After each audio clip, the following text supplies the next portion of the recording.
కవిగా, రచయితగా, అనువాదకునిగా సుప్రసిద్ధులైన ముకుందరామారావు గారు ఈరోజు మన ఆకాశవాణి స్టూడియోకి విచ్చేశారు.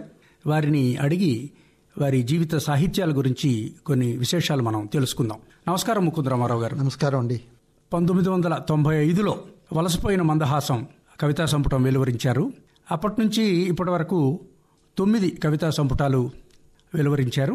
అలాగే దాదాపు అన్ని భారతీయ భాషలు ఇంకా ప్రపంచ భాషల నుంచి కూడా ఎన్నో అనువాదాలు మీరు చేసి బృహత్ సంపుటాలు అనదగినటువంటి అనువాద కవితా సంపుటాలు లేదా ప్రపంచ కవిత్వాన్ని తెలుగులోకి తీసుకొచ్చి చాలా సేవ చేశారు. ఆ విధంగా మీకు తెలుగు సాహిత్యంలో ఎంతో విశిష్టమైన స్థానం మీరే సంపాదించుకున్నారని చెప్పుకోవచ్చు. అదేవిధంగా అనేక వచన రచనలు మీరు చేశారు.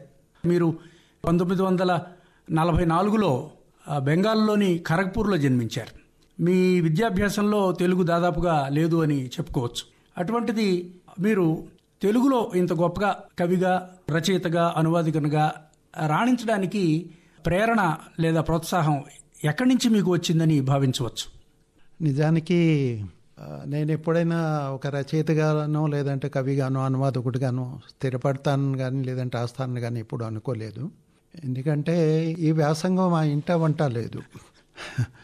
మా నాన్నగారు కానీ మా అమ్మగారు కానీ మా తాతయ్యలు నాయనమ్మలు అమ్మమ్మలు కానీ ఎవరికి కూడా చదువు లేదు. నిజానికి పెద్దగా ఇంట్లో ఏమైనా చదువుకున్న వాడిని వచ్చాను అంటే బహుశా అదేదో పూర్వజన్మ సుకృతం అనుకోవచ్చేమో. నేను పైగా నాకు దీనిలోకి రావటానికి ఆసక్తి ముందు నుండి కూడా ఉంది. అంటే ఎప్పుడైనా ఏమైనా చదువుతున్నప్పుడు రాస్తున్నప్పుడు నా విద్యాభ్యాసంలో కూడా ఇది నేను రాయగలనా, ఇలాంటివి ఏమైనా నేను చేయగలనా అని లోపల నుండి ఒక తొలుస్తూనే ఉండేది నాకు. బహుశా అది కారణం కావచ్చు. ఏదో ఒకటి రాసి నలుగురు దృష్టిలో పడటం కంటే నాకు నేనుగా ఏదో రాసి నాకు సంతృప్తినిచ్చే వాటి మీద ఎక్కువ నేను దృష్టి పెడుతున్నాను. అందుకని ఒక అడుగు అడుగు అడుగు అడుగు వేసుకుంటూనే వెళ్ళాను తప్ప గెంతలేదు. ఎందుకంటే గెంతే సాహసం నేను చేయలేను. నా పరిమితులు నాకు తెలుసు. అంచేత ఎదుటి వాళ్ళకంటే నా శక్తి సామర్థ్యాలు ఏంటో నాకే బాగా తెలుస్తాయి. అందుకని నేను ఒక్కొక్కటి నేర్చుకుంటూ తెలుసుకుంటూ చదువుకుంటూ ముందుకు వెళ్తూ ఉన్నాను. విద్యార్థి దశలో మీకు అసలు తెలుగు ఎప్పుడు పరిచయం అయింది? చిన్నప్పుడు ఇంట్లో మీ నాన్నగారి దగ్గర నేర్చుకున్నారా? స్కూల్లో ఉందా ఇలాగా? మా నాన్నగారికి చదువు లేదు. ఆయన ఏదో పేపర్ చదువుకునే పాటి చదువు ఏదో ఉంది తప్ప ఆయనకి సాహిత్యంతో కానీ తత్మవాటితో కానీ పెద్ద సంబంధాలు ఏమి లేవు. నేను చదువుకున్నది కూడా ఒక చెట్టు కింద బడిలో. అంటే ఒక టీచర్ ఉంటాడు, 4-5 క్లాసులు ఉంటాయి దానిలో. ఉదయం వెళ్ళి అక్కడ హాజరు పట్టికి కూడా చాలా గమ్మత్తుగా శ్రీ అని చొక్క అని 1, 2, 3 అని ఉంటాయి. ఇదంతా ఖరగ్పూర్లోనే? ఖరగ్పూర్లోనే.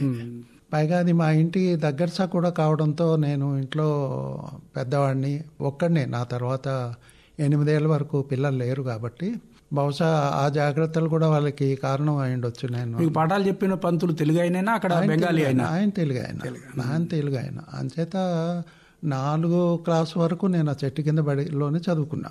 ఆ తర్వాత 4 గోడల మధ్య చదువుకున్నది 4 తర్వాతే.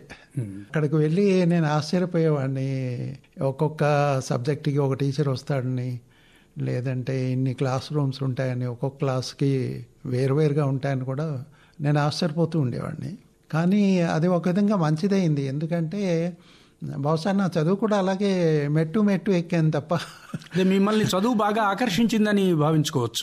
పుస్తకాలను ప్రేమించడం, అక్షరాన్ని ప్రేమించడం చిన్నప్పటి నుంచి ఉంది. చిన్నప్పటి నుండి ఉంది. మీకు మామూలుగా ఈ ఫార్మల్ ఎడ్యుకేషన్ 5వ తరగతి నుంచో 6వ తరగతి నుంచో అనుకుంటే అప్పుడు మీ కరికులంలో తెలుగు ఉంది కదా? తెలుగు సాహిత్యం అంటే 8వ క్లాస్ వరకు ఒక సబ్జెక్ట్ ఉండింది తెలుగు. కానీ అదంతా ఇంగ్లీష్ మీడియం. ఎందుకంటే వెస్ట్ బెంగాల్లో స్కూల్ అది తెలుగు స్కూలే అయినా సరే వాళ్ళ కరికులం ఫాలో అవ్వాలి కదా. Medium English. ఒక సబ్జెక్టు 8 వరకు ఎందుకు ఉంచారంటే తెలుగు పిల్లలు తెలుగు మర్చిపోతారేమో, తెలుగు కూడా వాళ్ళకి తెలియాలి కదా అనే ఉద్దేశంతో పెట్టారు. అది ఒక విధంగా నాకు పనికొచ్చింది. బెంగాలీ కూడా ఒక సబ్జెక్ట్ ఉండేది అంతే. బెంగాలీ ఉంది, మీకు హిందీ ఉంది, ఇంగ్లీష్ ఉంది, సంస్కృతం ఉంది. మీకు బహుభాషలు అనేది బాల్యం నుంచే ఉన్నాయి. దానిలో భాషలు నేర్చుకోవాలన్న ఒక అభిలాష చిన్నప్పటి నుండి ఉంది. అందుకని కూడా ఒక విధంగా నాకు మేలైంది అది. ఇప్పుడు ఒకప్పుడు మీరు మాతృభాష తెలుగు అనుకునేవాళ్ళ, బెంగాలీ అనుకునేవాళ్ళ మీ మిత్రులతో వాటితో అంతా స్కూల్లో తిరుగుతున్నప్పుడు? అంటే ఇంట్లో మాట్లాడే భాష తెలుగు కాబట్టి, తర్వాత అక్కడ ఖరగ్పూర్ లాంటి ప్రదేశంలో రైల్వే ప్రదేశం కదా, అక్కడ తెలుగు వాళ్ళు చాలా ఎక్కువ మంది ఉద్యోగాలకి. అవునండి. అందుకని నేను ఎప్పుడూ తెలుగు కాదు అని నేను ఎప్పుడూ అనుకోలేదు. కాలేజీలో చేరినప్పుడు వాళ్ళు బెంగాలీ వాళ్ళతో మాట్లాడాల్సి వచ్చినప్పుడు బెంగాలీ మాట్లాడటం, చదవటం నేర్చుకోగలిగాను అప్పుడు. ఎందుకంటే అది అవసరమైంది వాళ్ళతో కలిసిమెలిసి అక్కడి సమాజంలో మనం ఉండాలి అంటే. అందుకని బెంగాలీ నేను నేర్చుకున్నది అప్పుడే, కానీ ఎప్పుడు కూడా నా మాతృభాష తెలుగు కాదు అన్న ఆలోచన అయితే నాకు ఎప్పుడు రాలా. మీరు పాఠశాల స్థాయిలో, కనీసం హై స్కూల్లో ఏదైనా సాహిత్యానికి సంబంధించి, అంటే మీ పాఠ్య గ్రంథాలు కాకుండా ఏదైనా సాహిత్యం చదివారా? అంటే కవిత్వం కానీ, కథలు కానీ, నవలలు కానీ, లైబ్రరీ ద్వారా లేదా మీ టీచర్లు చెప్పడం ద్వారా?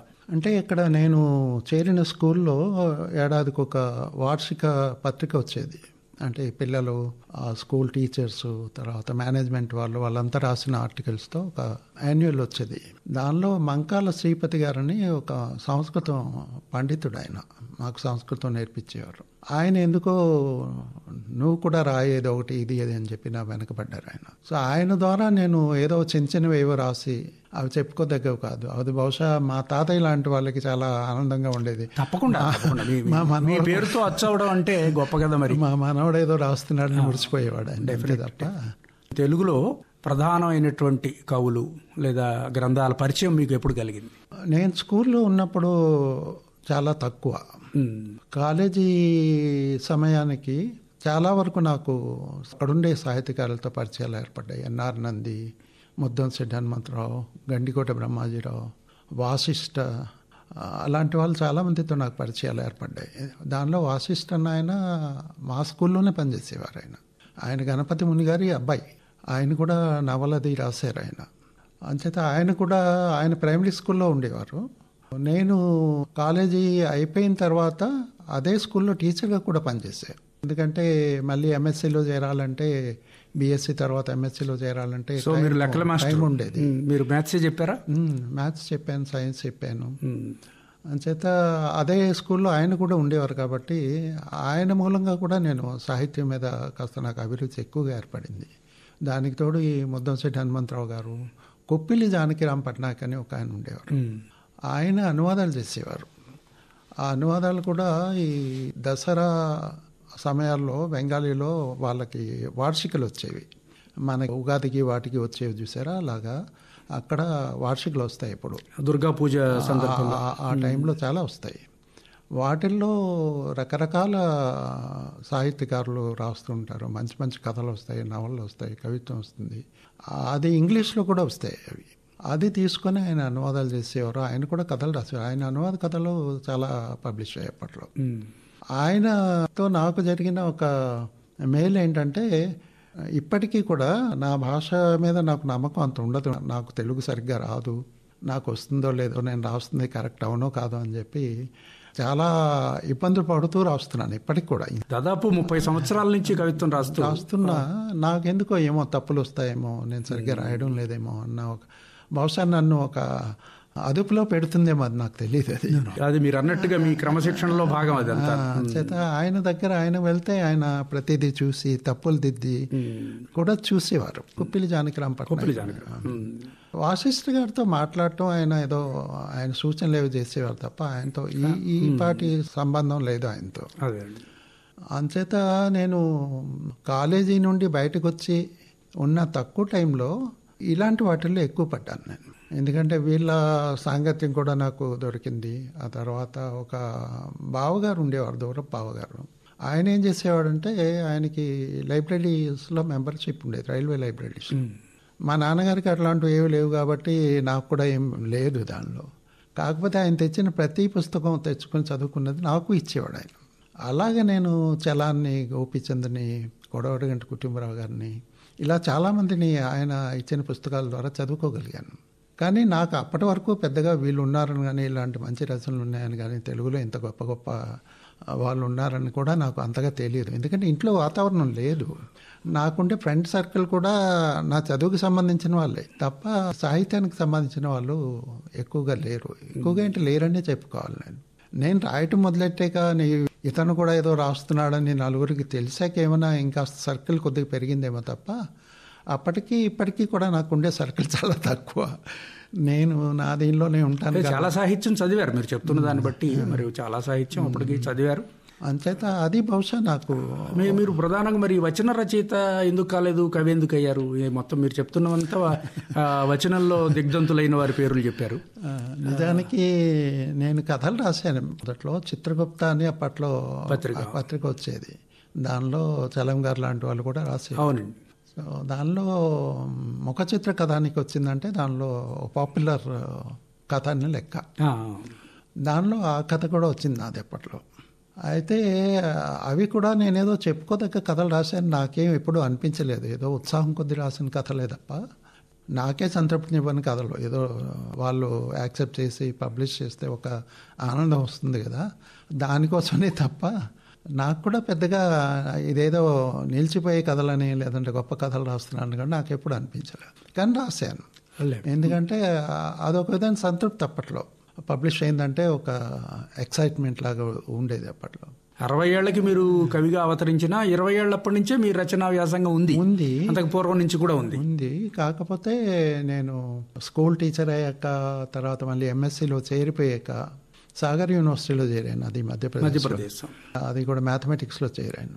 అప్పటికి సాగర్ యూనివర్సిటీలో ఉన్న ఈ సృజన పత్రిక తెప్పించుకునేవాడిని ఇక్కడ నుండి, వరంగల్ నుండి. అద్భుతంగా వచ్చేది అప్పట్లో. దానిలో వ్యాసాలు అవి చూసి నాకు చాలా ఆనందం అయ్యేది, ఇంత గొప్ప గొప్ప వాళ్ళు ఉన్నారని. కానీ అప్పుడు ఇంకా నేను ఆల్మోస్ట్ ఒక డిస్కనెక్ట్ అయిపోయాను. నేను సాహిత్యానికి దానికి ఒక ఆసక్తి కొద్దీ చదువుకోవటమే తప్ప రాసేటంత ప్రోత్సాహం నాకు అప్పుడు లేదు. నాకు నేనుగా కూడా క్రియేట్ చేసుకోలేదు, నాకు బయట నుండి కూడా లేదు.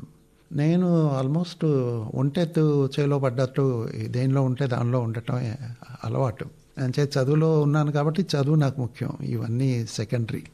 ఆ విధంగా నేను దానిలోనే చదువులోనే ఉండి వీటికి దూరం అయ్యాను. కాకపోతే వాసనలు ఏవో ఉంటాయి కదా, ఆసక్తి ఉంది అంటే ఎవరేం రాస్తున్నారో లేదంటే రాసే వాళ్ళ పట్ల మనకి ఒక అభిమానం, ప్రేమ, గౌరవం అవన్నీ ఉంటాయి కదా. ఆ విధంగా వాళ్ళతో పరిచయాలు అక్కడ సాగర్ యూనివర్సిటీలు కూడా నాకు ఏర్పడ్డాయి. హిందీలో రచనలు చేస్తున్న వాళ్ళతోనూ, బెంగాలీలో రచనలు చేస్తున్న వాళ్ళు. బెంగాలీ నాటకం కూడా వేశాను నేను. నాకు బెంగాలీ వచ్చని చెప్పి బెంగాలీ నాటకంలో ఒక పాత్ర ఇచ్చారు నాకు. చాలా సంతోషం. నటులుగా కూడా మీరు. సో అలాగా పైగా నేను సాగర్లో చదువుతున్నప్పుడు మా బావగారు అవుతారు, ఆయన వరుసకి చాలా దూరపు బంధువు. ఆయన హిందీలో మంచి పండితుడు అక్కడ. ఆయనకి చాలా మంచి పేరు ఉండేది. ఆయన హిందీలో పోయిటరీ కూడా రాసేవారు. సరే వాళ్ళంతా నాకు ఏదో ఐడల్స్గా ఉండేవాళ్ళే తప్ప నేను వాళ్ళకి దగ్గరగా కాలేకపోయాను.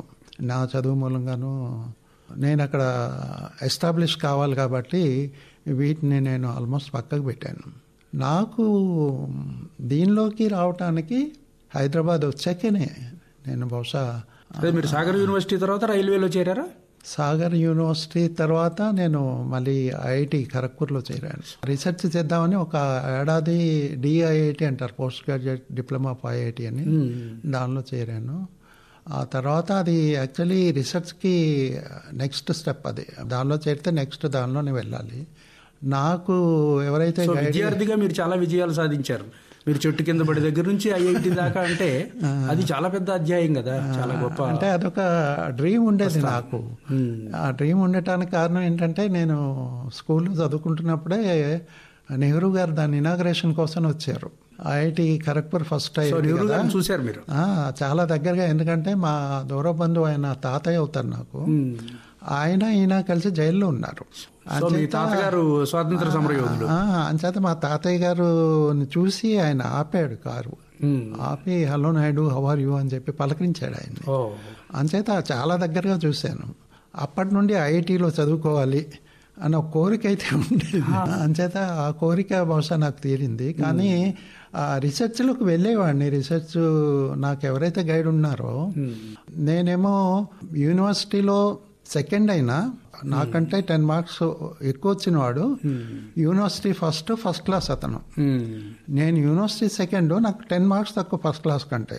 కానీ ఆ సర్టిఫికేట్ ఇచ్చారు వాళ్ళు, యూనివర్సిటీ సెకండ్ అన్నది ఇచ్చారు ఎంఎస్సీలో కూడా.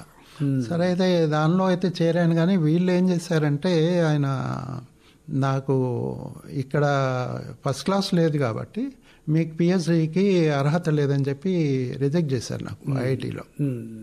కానీ అప్పటికే నావి 2 పేపర్స్ పబ్లిష్ అయ్యాయి. అంచేత తెలుగు ఆయన ఒక శాస్త్రి గారిని, కేఎస్ శాస్త్రి అని ఆయన ఉండేవారు.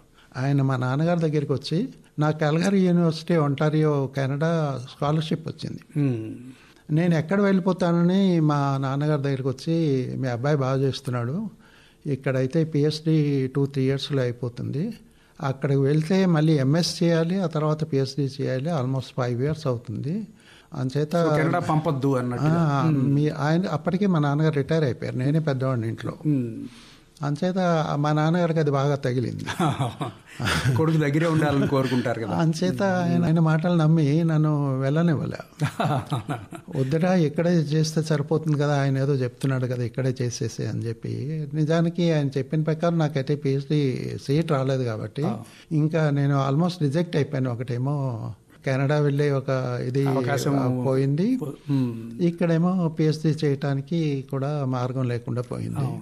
అందుకని ఇంకా ఆ టైంలో కూడా మళ్ళీ ఒక జూనియర్ కాలేజీలో లెక్చరర్గా చేశాను ఎంఎస్సి తర్వాత, డిఐటి తర్వాత.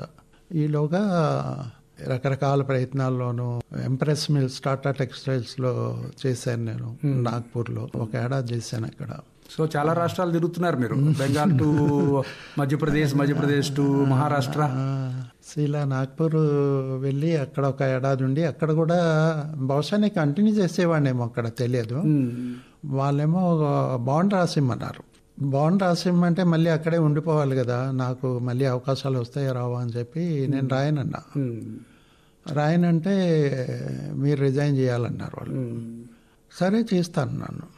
ఇంట్లో వాళ్ళకి తెలియదు, మార్నింగ్ నేను వెళ్ళినప్పుడు మళ్ళీ సాయంత్రానికి రిజైన్ చేసి వస్తానని కూడా తెలియదు. మా పెద్ద పాప చిన్నది అప్పుడు, చంటిది అది.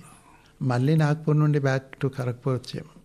ఈ మధ్యకాలంలో ప్రభుత్వ ఉద్యోగం కోసం ప్రయత్నాలు చేస్తేనే రైల్వేస్లోకి వచ్చాను. ముందు రైల్వేస్లో అప్పుడు ఏదో ఒక ఉద్యోగం కోసమని రాస్తే వచ్చింది అది. సరే వచ్చింది కదా అని ఎందుకు వదులుకోవడం అని చెప్పి దానిలో చేరాను.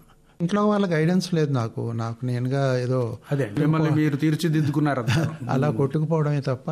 లేదు, చదువు బాగానే అబ్బింది, గట్టిగా మీరు చదివారు కనుక, అందులో సైన్స్ అండ్ మ్యాథమెటిక్స్ కనుక.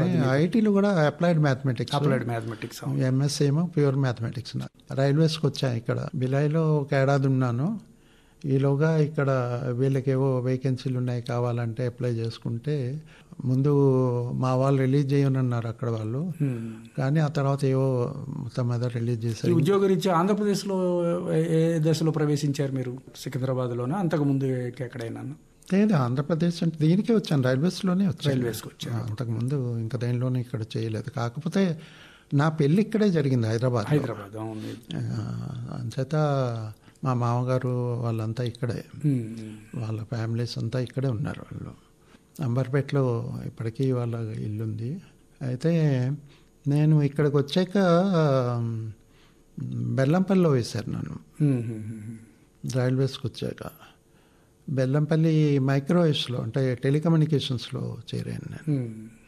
అక్కడ 1 ఏడాది ఉన్నప్పుడు నేను చేస్తున్న అంటే ఎలక్ట్రానిక్స్ తాలూకా ఇన్నోవేషన్స్ అవి చూసి వాళ్ళు, మీరు ఇక్కడ కాదు ఉండాల్సింది, మైక్రో ల్యాబొరేటరీలో ఉండాలి, మైక్రో స్టేషన్స్ కాదు అని చెప్పి ఇక్కడ ల్యాబొరేటరీకి తీసుకొచ్చారు హైదరాబాద్ ల్యాబొరేటరీలో ఉంటుండగా ఇక్కడ కూడా ఏవో, అంటే నాకు ఏదో ఒకటి కొత్తవి చేయాలి, ఒక ఇన్నోవేషన్స్ చేయాలన్న ఇదే ఎక్కువ కాబట్టి ఇక్కడ కూడా ఏవో చేస్తూ ఉండాను ల్యాబ్లో.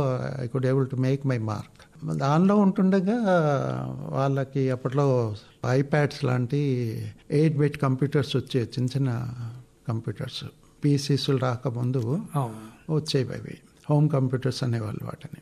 అవి 8-bit కంప్యూటర్స్. దాంతో ఒక ఆయన ఎవరు ఎంటెక్ చేసి కంప్యూటర్ సైన్స్ చేసి ఆయన ఆఫీసర్గా వచ్చి ఆయన దాని మీద ఏవో డెవలప్మెంట్స్ చేస్తూ ఉండేవాడు. ఆయన, నేను మైక్రో ల్యాబొరేటరీలో ఉండేవాడిని, ఆ ల్యాబొరేటరీలోనే ఆయన చేసేవాడు. కాబట్టి నేను కూడా నాకు టైం దొరికితే ఆ పక్కకు వెళ్ళి కూర్చొని, ఎందుకంటే నేను అప్పటికే కంప్యూటర్స్లో డేటామెటిక్స్ కార్పొరేషన్ అని కలకట్టా నాకున్న టైంలో అక్కడ వెళ్ళి ట్రైనింగ్ తీసుకున్నాను నేను. అది నాకు ఐఐటీలో కూడా పనికొచ్చింది, రీసెర్చ్ వర్క్ చేయడానికి వాటికి పనికొచ్చింది. పోర్ట్రాన్లో చేశాను అప్పుడు. అయితే అక్కడ కూర్చొని నేను చేస్తుంటే ఆయనకి నేను సలహాలు ఇస్తుండేవాడిని, సార్ ఇలా చేస్తే బాగుంటుంది ఇది అని. ఆయన ఆశ్చర్యపోయాడు, మీకు ఎట్లా తెలుసు లాంగ్వేజ్ అంటే. ఇలా చేశాను. అప్పుడప్పుడు ఏమైనా చర్చిస్తుండేవాడు. ఈలోగా ఏమైందంటే ఆయన ఒక సాఫ్ట్వేర్ డెవలప్ చేశాడు స్టేషన్స్లో. ఏ ట్రైన్ ఎప్పుడు వస్తుంది, ఏ ప్లాట్ఫామ్ మీదకి వస్తుంది అని పెద్ద పెద్ద అక్షరాలతో చూపించడం అప్పట్లో. ఇప్పుడు కాదు, ఇప్పుడు చాలా డెవలప్ అయింది. అప్పుడు టైం టేబుల్ అవన్నీ. ఆ తర్వాత ట్రైన్ అంటే మీరు ఎంటర్ అయ్యాక మీ కోచ్ ఎక్కడ ఉంటుందో అది కూడా ఒక ఫిగర్ అన్నమాట చూపించడం. ఇప్పుడు అది బాగా ఉపయోగిస్తున్నారు ప్రయాణికులు. అయితే అవన్నీ అతను చేయడానికి కూర్చున్నాడు. ఈలోగా ఆయన మాధవరావు సింధియా రైల్వే మినిస్టర్గా ఉండేవాడు. ఆయనతో అది ఇనాగ్రేట్ చేయించాలి, ఆయనకి చూపించాలని రైల్వే వాళ్ళ ప్లాన్, జిఎం వాళ్ళంతా. సరే, ఈలోగా ఏమైంది, ఆయనకేమో కుక్క గడిచింది, పెద్ద కుక్క. ఆయన హాస్పిటల్లో ఉన్నాడు. ఇంకా వారం రోజుల్లో ఆయనకి అది డిస్ప్లే చూపించాలి, అది కంప్లీట్ చేయలేదు ఆయన పూర్తిగా. మంత్రి గారు రావాలి, ఆయనకి చూపించుకోవాలి. వాళ్ళు జిఎంకి వరకు వెళ్ళిపోయారు ఆ డిపార్ట్మెంట్ వాళ్ళు. ఆయనేమో లేదు సార్ నేనైతే రాలేను, ఎంచేతంటే నేను కిందకి అడుగు పెట్టలేకపోతున్నాను. కానీ అక్కడ రామారావు అని ఒకడు ఉన్నాడు, అతను బహుశా చేస్తాడు, మీరు కొద్దిగా పుష్ చేయండి అతన్ని అని చెప్పి ఇరికిచ్చాడు నన్ను. ఆ విధంగా నేను దానిలో పడ్డా. అది కంప్లీట్ చేసి చూపించాక ఇంకా నా లైన్ ఇంకా డిఫరెంట్ అయిపోయింది. మళ్ళీ మైక్రోవేవ్స్ నుండి మనం చేసింది చూస్తున్నారు, అందరికీ ఉపయోగపడుతుంది. డెఫినెట్లీ అవును, ఆనందమే తప్ప. ఆ విధంగా మీరు రైల్వే కంప్యూటరీకరణలో భాగం అయ్యారు అధికారికంగా.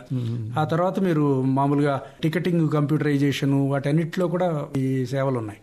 అది బహుశా ఒక అడుగేమో నేను, అంటే ముందు ఆయన ఇచ్చింది, ఆ తర్వాత పీసీస్ వచ్చాయి. ఆ పీసీస్లో ఇప్పుడు బెంగళూరు ఎక్స్ప్రెస్ ట్రైన్ ఉంది కదా, దాని రిజర్వేషన్స్ ఆ పీసీ మీద కంప్లీట్ చేశాను నేను. దానికి ఒకటి కౌంటర్ ఉండేది వేరుగా, దానిలో ఆ టికెట్స్ అవన్నీ వచ్చేవి దానిలో. అంటే ఇప్పుడున్న రిజర్వేషన్ కాక ముందరే అది. అవునండి. అయితే ఆ పని చేసినప్పుడు ఈ రైల్వే రిజర్వేషన్ సాఫ్ట్వేర్ డెవలప్ చేసిన వాళ్ళు అబ్జర్వ్ చేస్తారు, ఇక్కడ ఒక కుటాడు ఉన్నాడు, అతను ఏదో చేస్తున్నాడు, సో అతన్ని మన దానిలో లాక్కోవాలి అని చెప్పి వాళ్ళ ప్లాన్లు వాళ్ళలో ఉండే. మీరు స్వతంత్రంగానే ఇక్కడ ఒక రిజర్వేషన్ సెటప్ చేసేసారు, నాట్ ఫర్ ఆల్ ఇండియా. వాళ్ళు చేస్తున్న దానికి అంటే డిఫరెంట్ గా ఇక్కడ లేదు, అప్పటికి రిజర్వేషన్స్ కూడా లేవు. దాంతో వాళ్ళు ఎలా అయినా వెనకబడి వాళ్ళ దానిలోకి లాక్కున్నారు. కాకపోతే మా వాళ్ళు వదలలేదు, ఢిల్లీ వెళ్ళారా మీరు? ఢిల్లీ మాటిమాటికి ఒక 2 నెలలు 3 నెలలు 4 నెలలు వెళ్ళి అక్కడ రిజర్వేషన్ సాఫ్ట్వేర్ డెవలప్ చేయడం వాటితో ఉండేవాడిని. అంచేత ఆ విధంగా నేను రైల్వే రిజర్వేషన్ దానిలో పడ్డాను. నేను ఢిల్లీ వెళ్ళినప్పుడు అప్పటికి సిఎంసి వాళ్ళ సాఫ్ట్వేర్ ఉండే, అన్ని చోట్ల లేదు. ఢిల్లీలోను, బాంబేలోను, కలకత్తా, మెడ్రాస్ అలాగా కొన్ని ప్రాంతాల్లోనే ఉండింది. తత్మా అన్ని చోట్ల మెసేజెస్ పంపుకోవాలి ఇక్కడ నుండి, వాళ్ళు రిజిస్టర్లో రాసుకునేవాళ్ళు. ఆ తర్వాత కొన్ని రోజుల తర్వాత వెళ్ళి తెలుసుకుంటూ వచ్చిందో లేదో కన్ఫర్మేషన్ తెలుసుకునేవాళ్ళు. అది నెట్వర్కింగ్ చేయాలి, ఎక్కడికి వెళ్ళినా సరే మీరు చేసుకునేటట్టు చేయాలి. దానికోసమే రైల్వే వాళ్ళే ఒక సెపరేట్ ఒక centre for railway information systems అని ఒక డిపార్ట్మెంట్ పెట్టుకున్నారు. దానిలోకి నన్ను తీసుకున్నారు. వాళ్ళు సిఎంసి వాళ్ళు దాన్ని ఫోర్ట్రాన్లో రాశారు ఆ సాఫ్ట్వేర్ని.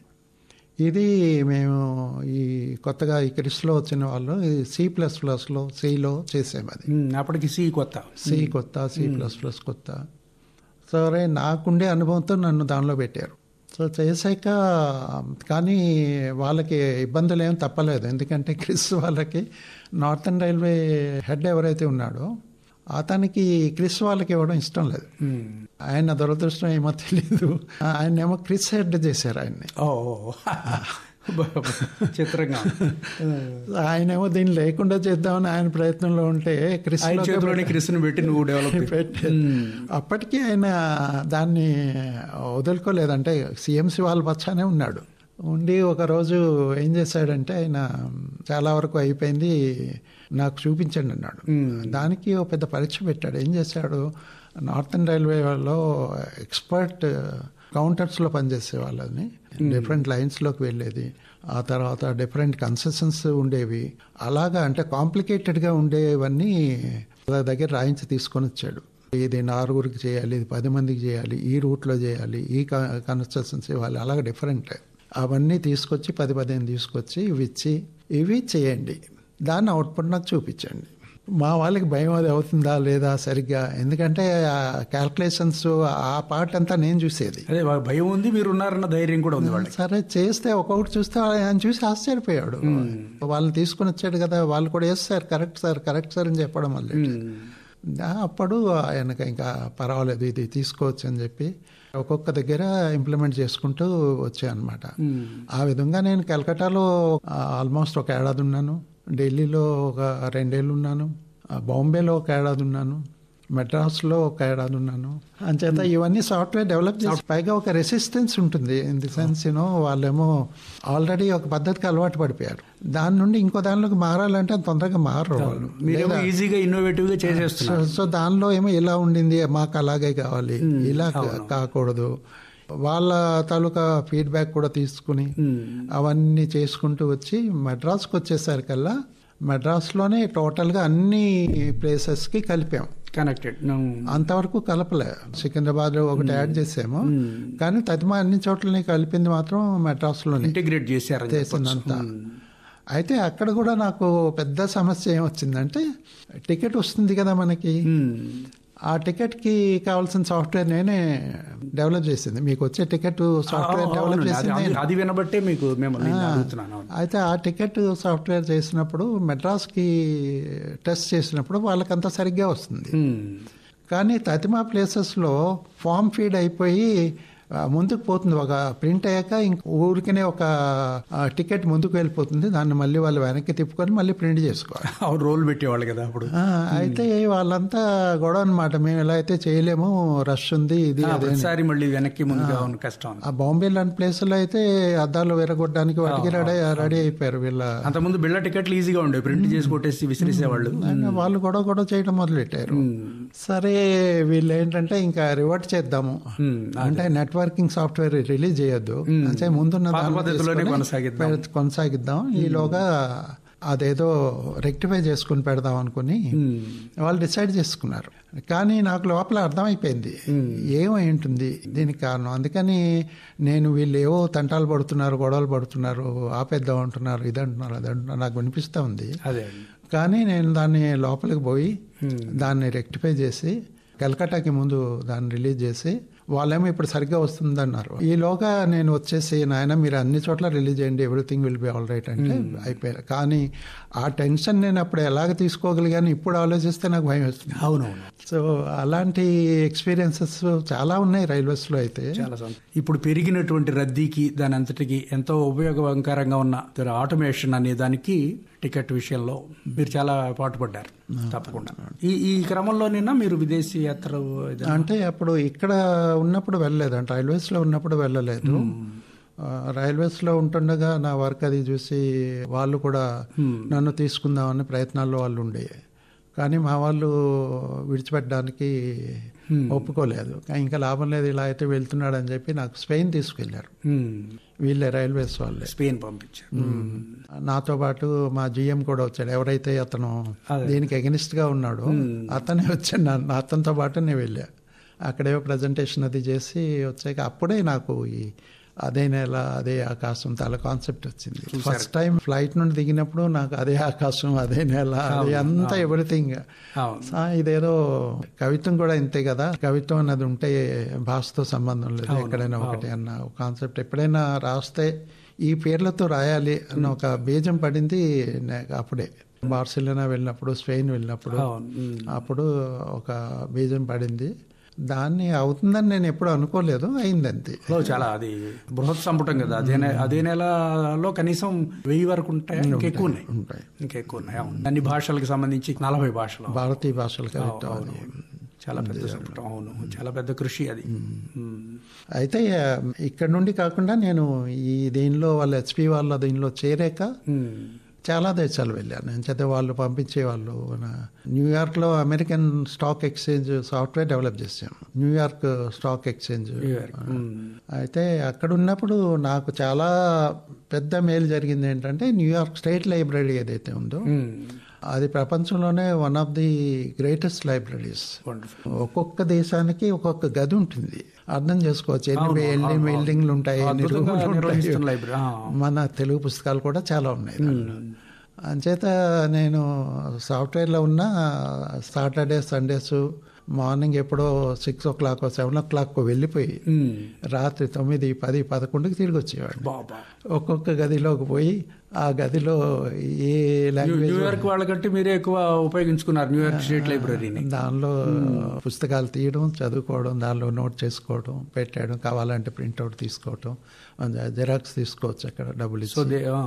సో అంచేత నాకు న్యూయార్క్ స్టేట్ లైబ్రరీ ఒక విధంగా నా దాహం తీర్చింది. దేశ దేశాల కవిత్వం మీరు రాయటానికి అదే కారణం నాకు. చాలా సంతోషం. అప్పటి నుండి లైబ్రరీస్లో. మీ ఆఫ్రికా దేశాల యాత్ర ఉందా? అంటే ఆఫ్రికాకి నేను వెళ్ళలేదు, కానీ ఆఫ్రికాతో నాకు ఘనిష్ట సంబంధాలు ఎలా ఉన్నాయంటే, బ్రిటిషర్స్ టైంలో 1880, 1920 వరకు ఒక ఒప్పంద కార్మికుల వ్యవస్థ ఒకటి ఉండింది. అప్పుడు స్లేవ్స్ తాలూకు ఇది తీసేసాక అక్కడ చెరుకు తోటల కోసం ఇక్కడ నుండి ఇండెంచర్స్ అని వాళ్ళు అనేవాళ్ళు. వాళ్ళ దీనిలో తీసుకువెళ్ళిన వాళ్ళని కూలీల కింద తీసుకువెళ్ళారు. వాళ్ళు కూలీలు ఉన్నారు వాళ్ళు, కానీ వీళ్ళకి అదేమీ తెలియదు.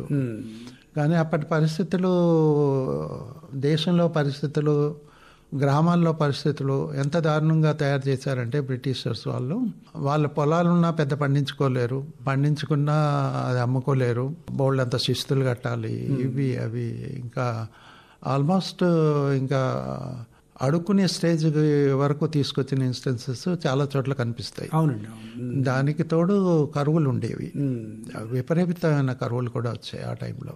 దాన్ని వాళ్ళు వాడుకొని వీళ్ళని తీసుకువెళ్ళి, వాళ్ళకి తెలియదు ఎక్కడికి వెళ్తున్నారో తెలియదు, దేనిలో వెళ్తున్నారో తెలియదు, ఏం పని చేయాలో తెలియదు, ఎలా వెళ్ళాలో తెలియదు, ఏమీ తెలియదు పాపం వాళ్ళకి. వాళ్ళు అలా కొన్ని గ్రామాలు తీసుకుపోయారు. తర్వాత కుటుంబాలు వెళ్ళాయి. దానిలో ఎక్కువగా ఈ అణగారిన వర్గాలు వాళ్ళు ఉన్నారు కదా, ఈ కుల పరంగా కూడా వాళ్ళ మీద లేనిపోని ఇబ్బందులు ఏవైతే ఉన్నాయో వాళ్ళకి ఇది ఒక మార్గం దొరికింది. ఇదేదో మనం బయటకు పోవచ్చు, అక్కడ ఏవో మనకి దొరుకుతుంది ఇది అదన్న దీంతో వాళ్ళని ఎక్స్‌ప్లాయిట్ చేశారు. అలా కాకుండా నార్త్లో ఎక్కువగా వైధవ్యం వచ్చిన వాళ్ళని వాళ్ళు మనకంటే దారుణంగా అక్కడ చూసేవాళ్ళు. అప్పట్లో వేరువేరుగానే ఉండేవాళ్ళు. అలాంటి వాళ్ళని పికప్ చేసుకున్నారు. కొన్ని ప్లేసెస్లో వేశ్యలను కూడా తీసుకున్నారు. వాళ్ళకేం తెలియదు, ఇక్కడ ఏదో అవకాశం అని వీళ్ళు అనుకుని తీసుకెళ్ళి పెద్ద ఎత్తున మానవ అక్రమ రవాణా అనేది వాళ్ళు చేశారు. వాళ్ళకి తెలియదు అసలు. నిజానికి వాళ్ళని వాడుకోవడానికి, వాళ్ళని హింసించడానికి, వాళ్ళు చాలా ఇబ్బందులు పెట్టడానికి అని తెలియదు వాళ్ళకి. ఒక దక్షిణాఫ్రికాకి 1,00,000 మంది తీసుకెళ్లారు. దక్షిణాఫ్రికా వెళ్ళిన వాళ్ళు మన సౌత్ వాళ్ళు ఉన్నారు ఎక్కువగా. తమిళనాడు, మన ఆంధ్రప్రదేశ్, కర్ణాటక, కేరళ వీళ్ళంతా ఉన్నారు. కానీ తతిమా చోట్లకు వెళ్ళిన వాటిల్లో నార్త్ వాళ్ళు ఎక్కువ. గాంధీ గారు డర్బన్లో, నేటాల్లో పెట్టిన క్యాంపుల్లో చాలా మంది తమిళియన్స్, తెలుగు వాళ్ళు సరి సమానంగా గాంధీ గారి దగ్గరికి వచ్చేవాళ్ళు. ముఖ్యంగా ఈ లేబర్ ప్రాబ్లమ్స్ మీద. దక్షిణాఫ్రికాలో అప్పటికే గుజరాతీలు చాలా మంది వ్యాపారాల్లో కోసం వెళ్ళిపోయారు. వాళ్ళు కాస్త గౌరవంగానే జీవిస్తున్నారు. వాళ్ళ వ్యాపారాల మూలంగా వాళ్ళ ఫ్యామిలీస్తో సహా ఉన్న వాళ్ళు ఉన్నారు ఎప్పటికే, వీళ్ళు వెళ్ళినప్పటికీ. అవునండి, అవును.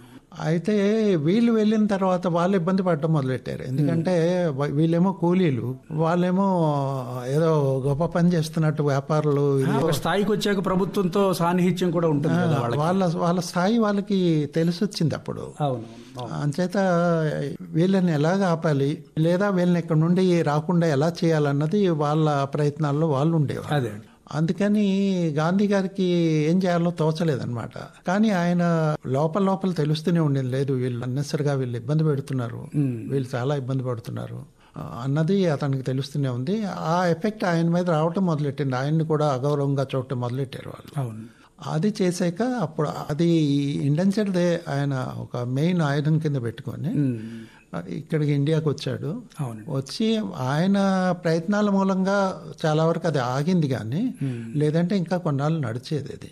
అవునండి. అయితే ఆ క్రమంలో నిషన్ మా తాతయ్య నాయనమ్మ అనకాపల్లి దగ్గర ఒక వెంకుపాలెం అనే ఒక గ్రామం ఉంది. ఆ వెంకుపాలెం నుండి మా తాతయ్య గారు వాళ్ళు వెళ్ళారు. వాళ్ళ అమ్మ తీసుకువెళ్ళింది వాళ్ళని, అతన్ని, వాళ్ళ అన్నయ్యని, వాళ్ళ చెల్లిని, వాళ్ళందరినీ తీసుకొని కుటుంబం అక్కడ ఇంకేం లేదు, వీళ్ళు తీసుకుని వెళ్ళిపోయింది ఆమె. సౌత్ ఆఫ్రికా తీసుకు. అలాగే మా నాయనమ్మ వాళ్ళ ఫ్యామిలీ ఇంకొక గ్రామం వాళ్ళది. వాళ్ళ నాన్న, వాళ్ళ అన్నదమ్ములు, అక్క చెల్లెలు అందరూ వాళ్ళ పెద్ద ఫ్యామిలీ, ఫుల్ ఫ్యామిలీ, మొత్తం కుటుంబం వెళ్ళిపోయారు. అక్కడ వాళ్ళు ఒక 10 ఏళ్ళు ఉన్నారు. ఆ 10 ఏళ్ళు ఉన్న క్రమంలో మా తాతయ్య గారికి మా నాయనమ్మకి అక్కడే పెళ్లి అయింది. వీళ్ళు ప్లాంటేషన్స్ లో పనిచేయడం, ప్లాంటేషనే చేసిందేమో అంతే, చెరుకు తోటల్లోనే పనిచేశారు. అయితే అక్కడ పెళ్లి అయింది. మా నాన్నగారు అక్కడ పుట్టారు. 10 ఏళ్ల తర్వాత వచ్చినప్పుడు మా నాన్నగారితో వచ్చి అక్కడ ఖరగ్పూర్, అక్కడ వెస్ట్ బెంగాల్లో అక్కడ సెటిల్ అయ్యారు. నేను ఖరగ్పూర్లో పుట్టాను. అంచేత నేను వాళ్ళ డిసెండెంట్ కింద. మీకు మొత్తం ఖండాంతర కుటుంబం. మా తాతయ్య గారి చెల్లెలి కుటుంబం అంతా అక్కడే ఉంది. అందుకని వాళ్ళతో నాకు ఇప్పటికీ రిలేషన్స్ ఉన్నాయి. మా వాళ్ళతో అక్కడికి వెళ్ళలేదు, కానీ వాళ్ళు వస్తుంటారు.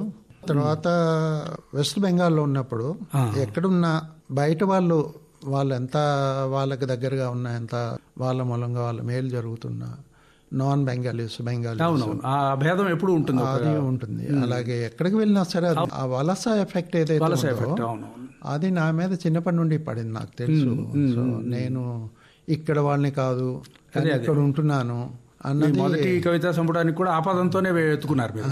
యాక్చువల్గా ఈ వలస వేరే అయినప్పటికీ ఇది చాలా ఒక అందమైన జీవితాన్ని నిర్మించుకోవడానికి జరిగిన వలస అయినా కూడా వలసపోయిన మందహాసం అనేది ఒక మనిషి తను పుట్టి పెరిగిన చోట లేదా తన సమాజంలో చాలా బలంగా గౌరవంగా బతకలేని పరిస్థితిని ఒక రకంగా నిరసించి ఇదంతా రాశారని కూడా భావించవచ్చు.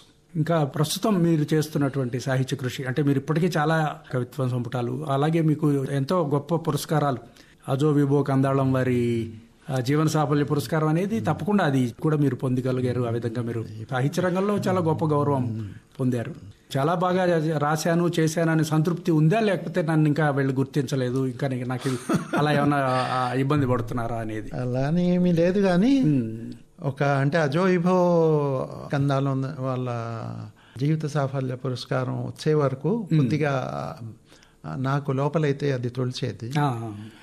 ఇది ఒక ప్రత్యేకమైన పురస్కారం. అది ఒక రోజంతా నా గురిండనే కేటాయించి, తతిమా వాటిలో ఇప్పుడు తెలుగు యూనివర్సిటీ కానివ్వండి, ఎక్కడైనా వాళ్ళందరినీ ఒకరి తర్వాత ఒకరు వచ్చి వాళ్ళకి ఇంకా స్కోప్ లేదు, అలా చాలా పురస్కారాలు మీరు పొందారు. ఇది ప్రత్యేకం కదా, ఇది మీకోసం మిమ్మల్ని ఒక సెర్చ్ ద్వారా ఒక పండితులంతా ఎంపిక చేసి మిమ్మల్ని మీకు ఇచ్చినటువంటి గౌరవం అది.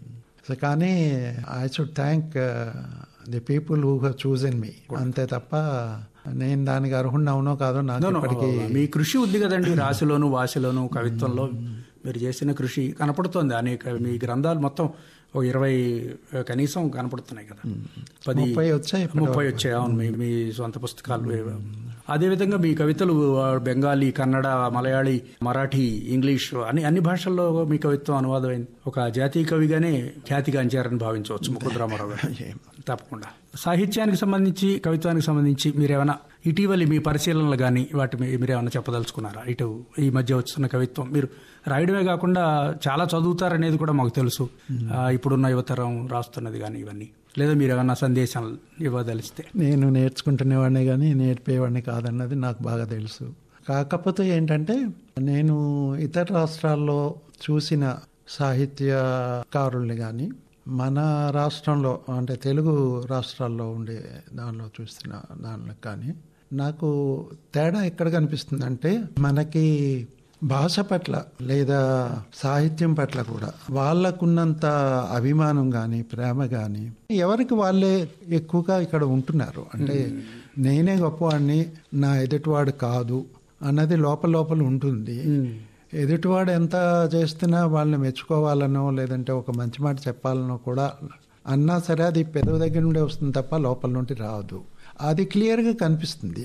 వేరే తతిమా భాషల్లో నేను అన్ని రాష్ట్రాల్లో ఉన్నాను, చూశాను కాబట్టి అక్కడ పెద్దవాళ్ళు సైతం అంటే దానిలో జ్ఞానపీఠ వచ్చిన లాంటి కవులు కూడా వాళ్ళ దగ్గరికి వస్తే, సార్ మీరు ఏదైనా కవిత ఇవ్వండి మాకు ఏదైనా అంటే, పలానా అబ్బాయి ఈ మధ్య గొప్పగా రాస్తున్నాడు కదా, ఆ అబ్బాయిని మీరు వేసుకోవచ్చు కదా, పలానా అమ్మాయి రాస్తుంది కదా అని వాళ్ళు సజెస్ట్ చేస్తున్న ఇన్స్టెన్సెస్ నేను చాలా చూశాను.